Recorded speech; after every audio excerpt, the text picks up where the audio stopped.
Hi hello అందరికీ నమస్తే. Welcome to my home my choice అండి. అందరు ఎలా ఉన్నారు, బాగున్నారా?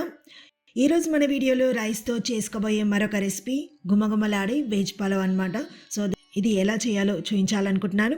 సో సింపుల్గా చిన్న చిన్న ఫంక్షన్స్కి, బర్త్డే పార్టీస్కి, ఇంకా ఈవెంట్స్కి, ఇంట్లో ఏదైనా పండుగలకి తక్కువ మసాలాతో ఎక్కువ టేస్టీగా సింపుల్గా చేసుకునే ఈ వెజ్ పలావ్ ఎంతో టేస్టీగా ఉంటుంది. అలాగే లంచ్ బాక్స్లోకి పెడితే మాత్రం చాలా ఇష్టంగా తింటారు పిల్లలు. ఎలాగో స్కూల్స్ స్టార్ట్ అయిపోయాయి కాబట్టి రోజుకొక వెరైటీ చేసి లంచ్ బాక్స్లోకి పెట్టండి. పిల్లలు బాక్స్ ఖాళీ చేసుకొని రావడం గ్యారంటీ అండి. వెజ్ పలావ్ ఎలా చేయాలో చూద్దామా, పదండి. ఈ వెజ్ పలావ్కి కావాల్సినవి 4 మిరపకాయలు కట్ చేసి పెట్టుకున్నాను. అలాగే బీన్స్, క్యారెట్, ఆలు, ఆనియన్స్ వీటినంతా కట్ చేసి పెట్టుకున్నాను అనమాట. అలాగే ఫ్రెష్గా కడిగి పెట్టుకున్న పుదీనాన్ని తీసుకుంటున్నాను. దీంట్లోకి బఠానీలు ఫ్రెష్గా ఉంటే ఓకే, లేదంటే డ్రై బఠానీ ఉంటాయి కదా, సో వాటిని 3 అవర్స్ ముందు వేడి నీళ్ళలో నానబెట్టుకుంటే ఈ విధంగా రెడీ అయిపోతాయి. నెక్స్ట్ దీనిలోకి స్పైసెస్గా 2-3 బిర్యానీ ఆకులు, 2-3 దాల్చిన చెక్క, 4-5 లవంగాలు, 2 ఇలాచీలు, కొంచెం జాపత్రి, అలాగే కొన్ని కాజు తీసుకుంటున్నాను, 1 స్పూన్ షాజీరా, కొంచెం బ్లాక్ స్టోన్ ఫ్లవర్. సో వీటిని అంతా రెడీ చేసుకున్నాను. నెక్స్ట్ ఇలా కట్ చేసి పెట్టుకున్న ఆనియన్స్ ఏంటంటే డీప్ ఫ్రై చేసుకోవడానికని ఇలా కట్ చేసుకున్నాను. నెక్స్ట్ ఇలా నిండుగా 1 గ్లాస్ బాస్మతి రైస్ తీసుకున్నాను అనమాట. ఈ బాస్మతి రైస్ చూడడానికి సన్నగా పొడుగ్గా ఉండాలి.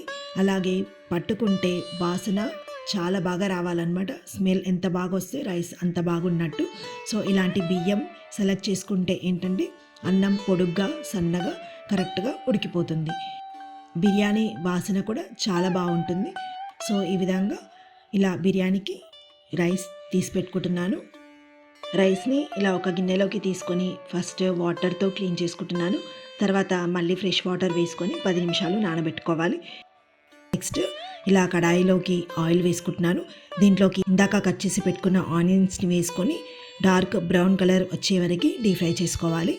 సో చూస్తున్నారు కదా, కొంచెం టైం పడుతుందన్నమాట ఇవి డీప్ ఫ్రై కావడానికి. అలానే స్టవ్ హై ఫ్లేమ్లో ఉంచొద్దు, మీడియం ఫ్లేమ్లోనే ఉంచి వీటిని బ్రౌన్ కలర్ వచ్చే వరకు వేగించుకోండి. ఇంకా బ్రౌన్ కలర్ అయ్యాక వీటిని ఒక ప్లేట్లోకి తీసి పెట్టుకుందాము. దీంట్లోకి 1 స్పూన్ ఫ్రెష్ నెయ్యి వేసుకుంటున్నాను. ఈ నెయ్యి నేను ఇంట్లోనే ప్రిపేర్ చేసుకున్నానండి. దీని వీడియో కూడా చేశాను, మన ఛానల్లో ఉంది.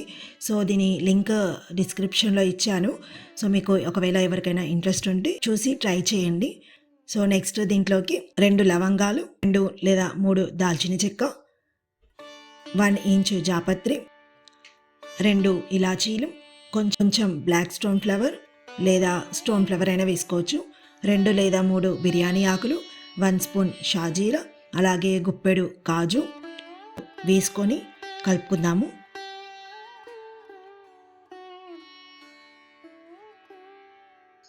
నెక్స్ట్ వీటిలోకి కట్ చేసుకున్న గ్రీన్ చిల్లీ, అలాగే కట్ చేసుకున్న ఆనియన్స్, తర్వాత అన్ని వెజిటేబుల్స్ కూడా వేసుకొని పుదీనాను కూడా వేసుకొని మరొకసారి ఇలా కలిపేసుకుందాము.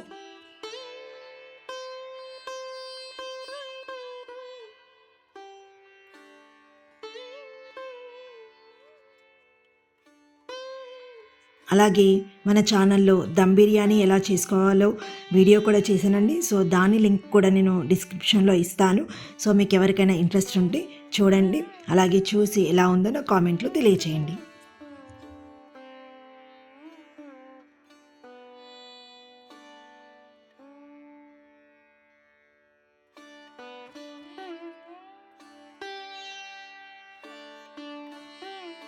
స్పూన్ అల్లం వెల్లుల్లి పేస్ట్, 2 స్పూన్స్ సాల్ట్ కూడా వేసుకొని మొత్తం మంచిగా కలుపుకొని మూత పెట్టేసుకొని 10 నిమిషాలు వీటిని ఉడకనివ్వాలి.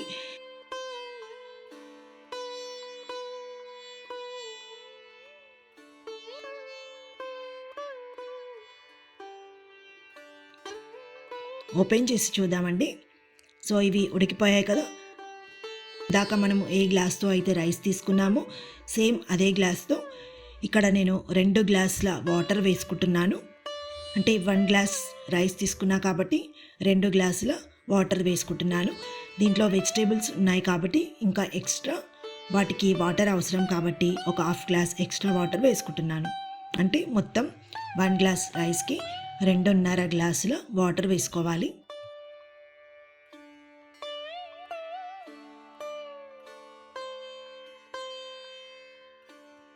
కప్పు బఠానీ వేసుకుంటున్నాను. ఇవి మొత్తం తాలింపు పెట్టుకున్నాక ఇలా వాటర్ వేసుకున్నాక ఉడికే ముందు మాత్రమే ఇలా బఠానీ వేసుకోవాలండి.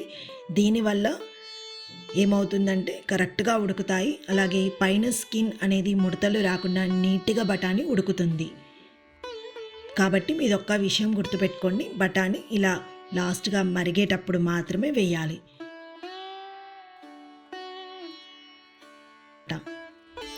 ఇలా ఒక్కసారి కలిపేసుకుందాము.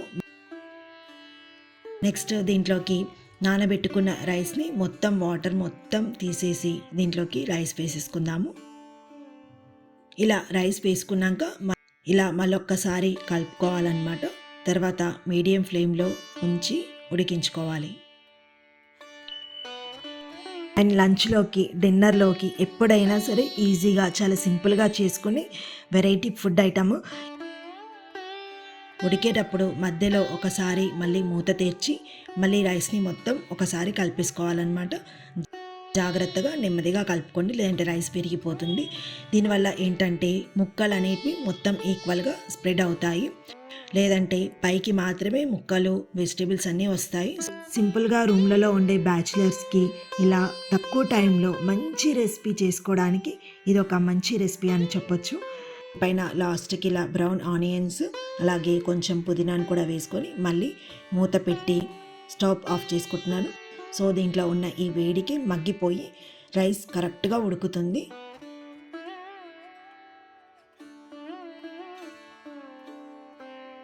చూస్తున్నారు కదా ఎంత కలర్ఫుల్గా ఉందో, చాలా చూడడానికి చాలా బాగుంది అండ్ కరెక్ట్గా ఉడికిపోయింది. ఆనియన్స్ పుదీనా కూడా కరెక్ట్గా మగ్గిపోయాయి. సో దీన్ని సర్వింగ్ ప్లేట్లోకి పెట్టేసుకుంటున్నాను.